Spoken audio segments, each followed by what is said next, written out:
नवरात्रि की पावन बेला शुरू हो चुकी है।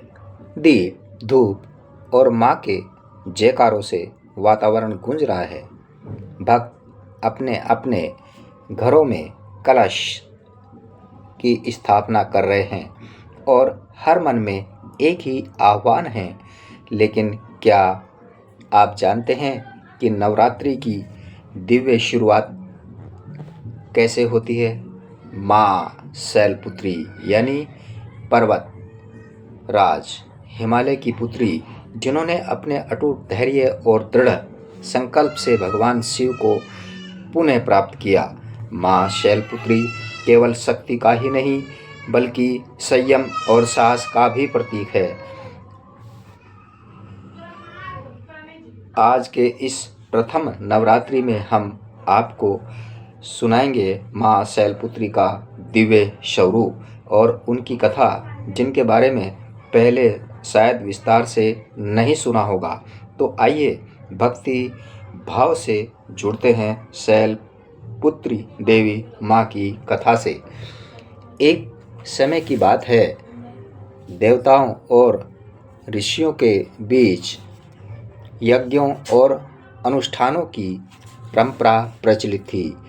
प्रजापति दक्ष, जो स्वयं ब्रह्मा के मानस पुत्रों में से एक थे, अपने वैभव और अमरत्व के कारण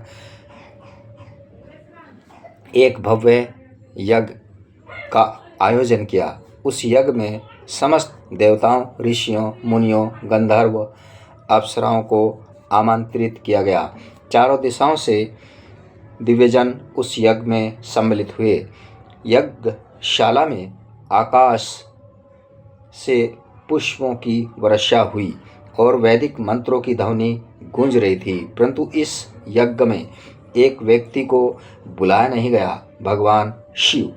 दक्ष के मन में शिव के प्रति बैर भाव था। उन्हें यह स्वीकार नहीं था कि उनकी पुत्री सती ने शिव जैसे त्यागी और अघोरी स्वरूप वाले देव को अपना पति बना। इसलिए उन्होंने जानबूझकर शिव को आमंत्रित नहीं किया। देवी सती, जो उस समय भगवान शिव की पत्नी थी, हिमालय की कुंजाओं में कैलाश पर्वत पर अपने पति के साथ विचरण कर रही थी। जब उन्हें ज्ञात हुआ कि उनके पिता दक्ष एक विराट यज्ञ का आयोजन कर रहे हैं, तो उनके हृदय में मायके जाने की इच्छा जाग उठी। उन्होंने सोचा, मेरा जन्मदाता पिता यज्ञ कर रहा है, मेरी बहनें, माताएं, कुल परिवार वहां उपस्थित होंगे, तो क्या मैं एक पुत्री होकर भी उनसे मिलने ना जाऊं? यह भावना स्वाभाविक थी। किंतु जब उन्होंने भगवान शिव से इस विषय में आग्रह किया तो महादेव ने अत्यंत शालीनता और गंभीरता से उन्हें समझाया और कहा, सती, जब किसी यज्ञ या सभा में हमें सम्मान से आमंत्रित ना किया जाए, वहाँ जाना उचित नहीं है। जहाँ न सम्मान हो, न प्रेम, न स्वागत, वहाँ जाना केवल क्लेश का कारण बनता है। शिव का यह वचन केवल शिष्टाचार नहीं था, बल्कि गहन आध्यात्मिक संदेश भी था। वे यह बताना चाहते थे कि सच्चा संबंध केवल प्रेम और आदर पर आधारित होता है, न कि रक्त संबंध या सामाजिक रीति पर।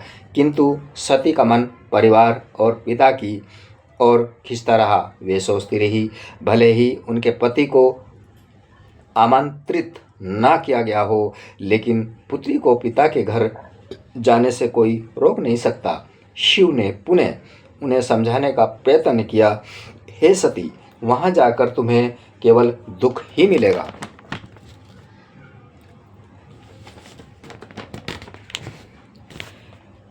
वहां शिव का उपवास होगा और तुम उस तिरस्कार को सहन नहीं कर पाओगी। किंतु मायके का मोह सती पर हावी हो गया और अंत वे अकेली ही यज्ञ में चली गई।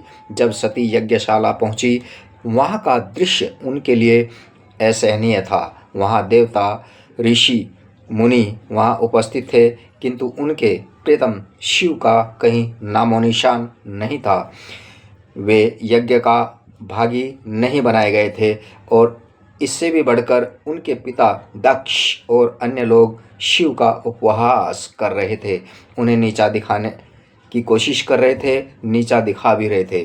कोई कह रहा था वह तो शमशान का वासी है, कोई कह रहा था नाग और भूत प्रेत उसके गण है, और स्वयं दक्ष खुले शब्दों में शिव को अपमानित कर रहे थे।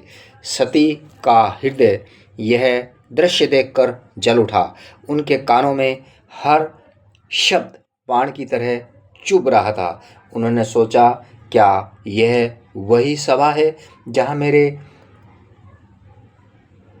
पति का अपमान किया जा रहा है? क्या यह मेरे पिता है जो अपने अहंकार में शिव को तुच्छ कह रहे हैं? उनके मन में अपार वेदना उमड़ आई।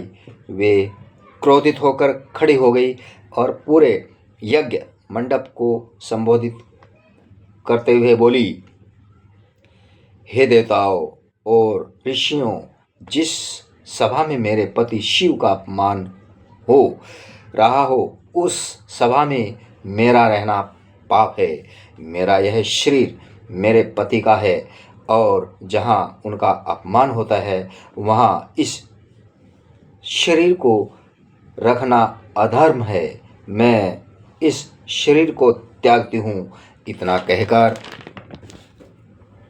सती ने अग्निकुंड में प्रवेश किया और अपने प्राणों की आहुति दे दी। यज्ञशाला में सब स्तब्ध रह गए। देवताओं ने यह दृश्य देखा तो वे कंपित हो उठे। दक्ष का गर्व भी क्षण भर के लिए चला गया, किंतु उनका अहंकार अभी भी शेष था। जब यह समाचार कैलाश पहुंचा तो शिव का क्रोध असहनीय हो गया। उन्होंने अपनी जटाओं से वीरभद्र और भद्रकाली का सर्जन किया और उन्हें आदेश दिया कि वे दक्ष के यज्ञ का विध्वंस करो। वीरभद्र और उनकी सेना ने यज्ञशाला को तहस नहस कर डाला। दक्ष का मस्तक काट दिया गया। इस घटना ने ब्रह्मांड को झकझोर दिया। सती जो आदि शक्ति का अवतार थी, समय बीता और वह पर्वतराज हिमालय की कन्या रूप में पुनः अवतरित हुई। इस जन्म में वे शैलपुत्री कहलाई। इनके साथ ही हिमालय पर दिव्य प्रकाश फैल गया। देवताओं ने पुष्पों की वर्षा की। वहाँ बचपन से ही तेज, रूपवती और गुणवती थी। उनका स्वभाव शांत था। वह पर्वत राज की पुत्री होते हुए भी सादगी संयम से जीवन व्यतीत करती थी। उनकी आंखों में अद्भुत करुणा और भक्ति का प्रकाश था। धीरे धीरे वे युवती हुई और उनके भीतर तप की भावना प्रबल हो गई। वे घोर तपस्या करने लगी और अपने पूर्व जन्म के पति शिव को पुनः पाने के लिए अडिग व्रत धारण किया। वर्षों तक उन्होंने तप किया। बर्फीली गुफाओं में, हिमालय की बर्फीली चोटियों पर निर्जल रहकर और उपवास रखकर उन्होंने केवल एक संकल्प रखा, मैं शिव को पुनः प्राप्त करूंगी। उनकी इस कठोर तपस्या को देखकर देवता भी चकित थे। स्वयं ब्रह्मा विष्णु ने आकर उनकी तपस्या की प्रशंसा की।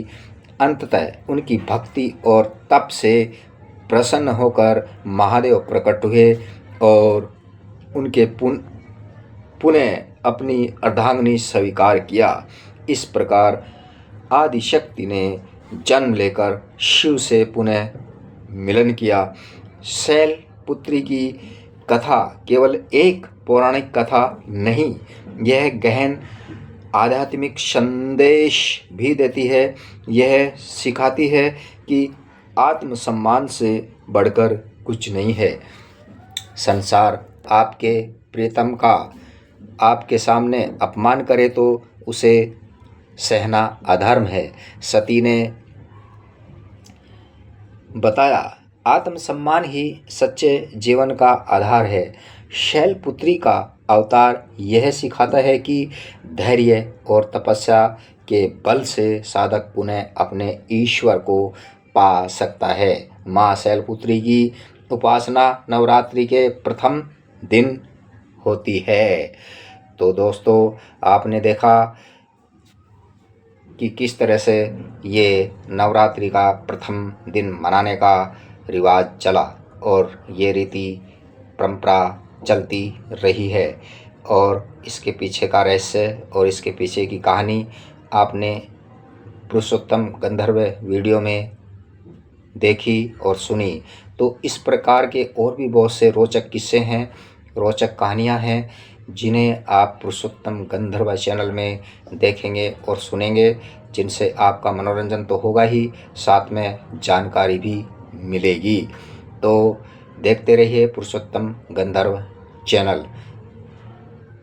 और जिन दोस्तों ने पुरुषोत्तम गंधर्व चैनल को अभी तक सब्सक्राइब नहीं किया, तो पुरुषोत्तम गंधर्व चैनल को सब्सक्राइब करें, शेयर करें, लाइक करें और कमेंट भी करें।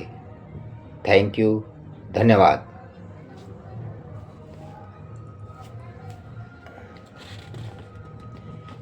जहाँ तक आपके विषय में ये वीडियो बनाने की बात थी, तो वीडियो बनाने के लिए हमारी जो माता जी हैं, आदिशक्ति हैं, दुर्गा जी हैं और वैष्णव देवी हैं, इनकी आगे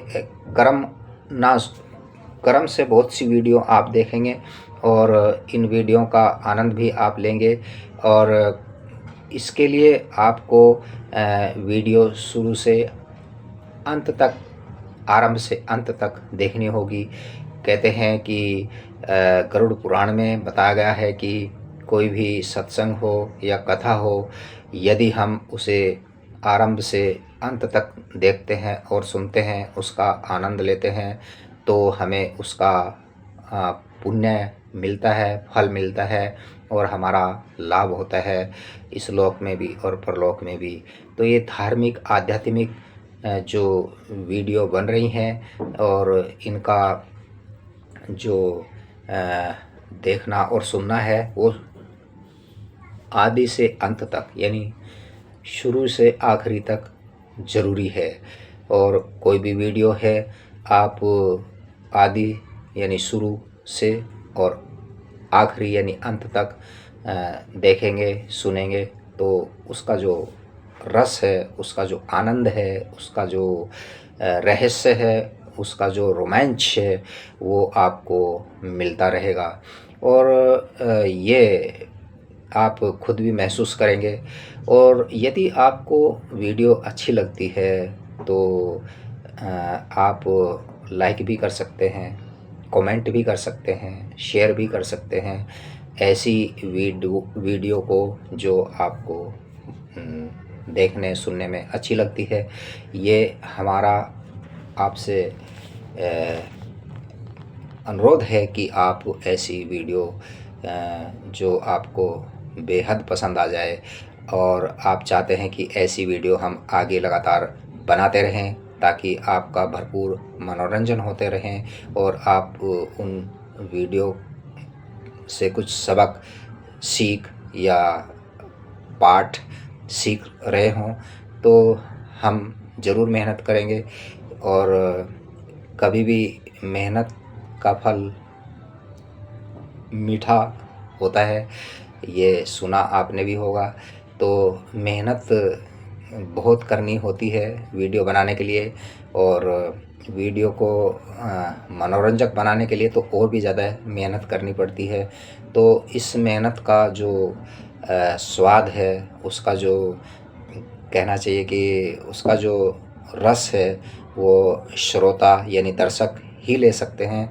तो ऐसी वीडियो बार बार देखने को मन करता है, सुनने को मन करता है, जिनमें हमारे सनातन से जुड़ी हुई या हमारे हिंदू धर्म से जुड़ी हुई धार्मिक पौराणिक कथाएं हैं जो हमारे लिए बहुत ही मूल्यवान है और उनका मूल्यांकन करने के लिए ही हम वीडियो बनाते हैं और वीडियो को आप देखते हैं क्योंकि ऐसी हज़ारों लाखों वीडियो आपके पास आने वाली हैं।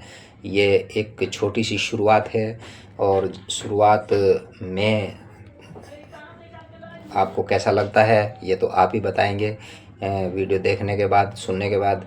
लेकिन हमारा प्रयास तो यही रहेगा कि पुरुषोत्तम गंधर्व चैनल हर अलग अलग सब्जेक्ट को लेकर, विषयों को लेकर वीडियो बनाए जिसमें धार्मिकता की बात हो, आध्यात्मिकता की बात हो या फिर नैतिकता की बात हो या अपने जीवन का विकास की बात हो, प्रगति की, तरक्की की, उन्नति की बात हो और उसमें आपको हर तरह का वो मटेरियल मिलेगा। कहना चाहिए कि हर तरह के वो तत्व मिलेंगे जिन्हें आप अनसुलझे समझते रहे हैं, रहस्य समझते रहे हैं और उनके पीछे बहुत ही ज़बरदस्त किस्से कहानियाँ जुड़ी हुई रहती हैं। बहुत सी बातें आपको, मुझको या किसी को मालूम नहीं होती, लेकिन कभी कभी वो बातें हमें वीडियो देखने से और सुनने से मालूम पड़ जाती है। तो ऐसी वीडियो को रिकॉर्ड करना, उनके लिए सर्च करना और उनको एडिटिंग, डबिंग, मिक्सिंग करना और ये सब बहुत ही इसमें मेहनत और समय लगता है और ये मेहनत जब ही सफल होती है जब दर्शक और श्रोता इन वीडियो को पसंद करते हैं और उनको पसंद करने के साथ साथ उन्हें अच्छा बताते हैं और उनके ऊपर लाइक करते हैं। सर करने का फिर हमारा जो प्रयास है, परिश्रम है, वो सफल होता रहता है। तो हमें आने वाले समय में आपके कमेंट का इंतज़ार रहेगा और वो कमेंट में आप बता सकते हैं कि आपको आने वाली वीडियो कैसी चाहिए और किस विषय पर चाहिए और उनमें आप क्या बेहतर देखना चाहते हैं, सुनना चाहते हैं। क्योंकि जब आप बताएंगे तो ही उसके ऊपर वर्कआउट होगा, काम होगा, होमवर्क होगा और आपके लिए मेहनत करके अच्छी वीडियो बनाई जाएंगी। संस्कृत में कहा है, उद्मेन ही सिद्ध्यन्ति कार्याणि न मनोर्थे नहीं सुप्त से सिंह से प्रविशन्ति मुखे मृगा। उद्मेन ही सिद्ध्यन्ति कार्याणि न मनोर्थे, कार्य यानी काम करने से ही सिद्ध होता है, सोचने से नहीं। नहीं सुप्त से सिंह से प्रविशन्ति मुखे मृगा, जिस प्रकार से सोते हुए शेर के मुंह में हिरण अपने आप नहीं आ जाता बल्कि शेर को स्वयं अपना शिकार करना पड़ता है, यानी कर्म करना पड़ता है। तो कर्म प्रधान है। हमारे सनातन में बताया है कि कर्म से तो कोई भी नहीं बचेगा। आप जो भी फील्ड में, क्षेत्र में या जिस भी विभाग में काम करते हैं, आप भी स्वयं काम करते हैं, तो हम कर्म जरूर करते हैं और कर्मों पर आधारित उसका फल भी फिर हमको नियति देती है, कुदरत देती है और प्रकृति देती है। तो इस तरह की बहुत सी रहस्यमय बातें हैं जो हमको वीडियो देखने के बाद मालूम पड़ती है। तो ये जो अभी प्रयास शुरू हुआ है, ये एक छोटी सी शुरुआत है, लेकिन कहते हैं ना, शुरुआत छोटे से होती है तो फिर आगे जाते उसका विशाल विराट रूप हो जाता है। अभी यही हमारा भी प्रयास रहेगा कि हम जो ज्ञान के, भक्ति के और इस तरह रहस्यपूर्ण किस्से, कहानियाँ हैं जिनमें आप आनंद का एहसास करेंगे और आपकी आत्मा को झकझोर कर रख दे, ऐसी वीडियो देखेंगे, सुनेंगे तो आपके सुझाव ज़रूरी हैं, आपके परामर्श ज़रूरी हैं, आपकी सलाहें ज़रूरी हैं। और सलाहों का जो तरीका है, आप अपने दोबारा कमेंट में लिख कर भेज सकते हैं और कमेंट में हम पढ़कर उस पर अमल करते हैं। प्रैक्टिकल में फिर वैसी ही वीडियो बनाने की कोशिश करते हैं और कोशिशें कामयाब होती है। कहते हैं कि कोशिशें हमेशा कामयाब होती है। तो आपकी और हमारी जो ये ट्यूनिंग है ऐसी ही बनी रहे।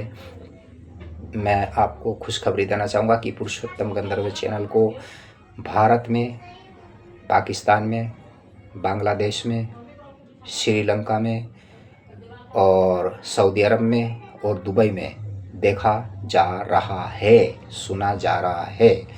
तो इसलिए हमारा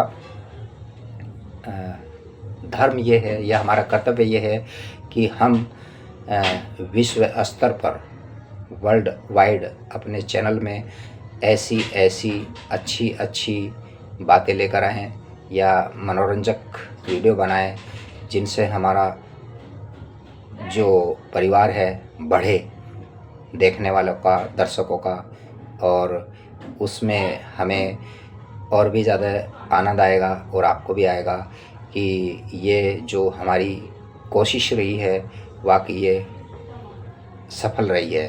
सफलता के हम करीब पहुंच रहे हैं और सफलता डिपेंड करती है, निर्भर करती है दर्शकों पर, श्रोताओं पर। श्रोताओं को, दर्शकों को क्या अच्छा लगता है, उनका टेस्ट क्या है, उनका कहना चाहिए मिजाज कैसा है, वो किस तरह का मनोरंजन चाहते हैं, किस तरह की वीडियो चाहते हैं। तो हमें आपके जो कमेंट्स है उनका इंतज़ार रहेगा ताकि हम वो मार्गदर्शक आप हमारे बने और हमें मार्गदर्शन देने के लिए तैयार रहें कमेंट में कि ऐसी वीडियो बनाइए तो ज़्यादा आपको दर्शक मिलेंगे, श्रोता मिलेंगे, तो हमें अच्छा लगेगा।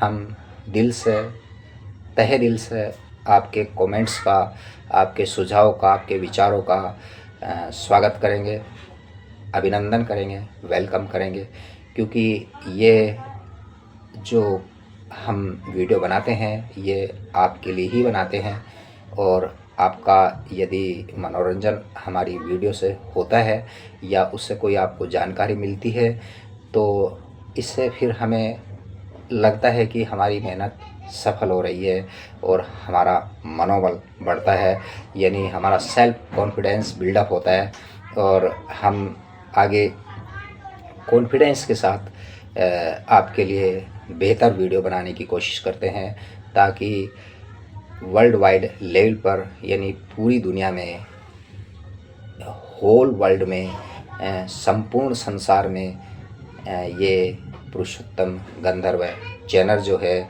अपनी ये अनमोल बातें लोगों तक पहुंचाता रहे और आपका वो जो मेन मकसद है मनोरंजन होना, यानी आपके मन का रंजन, आपका मनोरंजन होना ज़रूरी है, क्योंकि मनोरंजन के लिए ही चैनल बनाया गया है। और हमारी जो वीडियो रहती है वो साफ़ सुथरी, आपने खुद भी महसूस किया होगा, देखा भी होगा कि इनमें बहुत ही साफ़ सुथरी नीयत से ये वीडियो बनाई जाती हैं और ध्यान रखा जाता है कि परिवार में देखी जाएं। परिवार के बाहर तो देखने को अच्छा लगेगा ही, लेकिन परिवार में अगर बैठकर देखेंगे, एक साथ देखेंगे या किसी को शेयर भी करेंगे तो हमें गर्व महसूस होगा। और बस आप खुद समझदार हैं, समझदार के लिए सारे काफ़ी है। Thank you for watching video.